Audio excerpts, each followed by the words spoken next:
No nii, sel korral siis Volkswagen ID7 elektriauto. Väga huvitav tulede disain ja üldse need tulede efektid. Lisaks rõhku pandud ka siis voolujoonelisusele. Lingid on kerega ühel joonel ja lingi taga on nupp, millega saab siis uksi avada. Samuti siis valgustuse erilisus tuleb edasi ka salongi just selle meeleolu valgustusega. Salongis on ka väga suur ekraan, mis on üsna hea resolutsiooniga ja üsna kiire.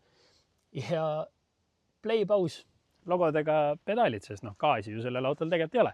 Samamoodi siis ukse all ka siuke päris kena Volkswageni embleem ja esituledes samuti tuleb siis ka see IQ Light mängu.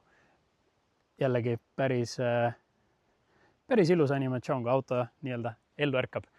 Aga jah, soovitan juba lähemalt vaadata Vine Visual YouTube'i kanalilt siis seda ID7 ja kui sul endal on huvi mõne Volkswageni vastu, siis Möller Auto Ülemiste esindus kindlasti aitab sind.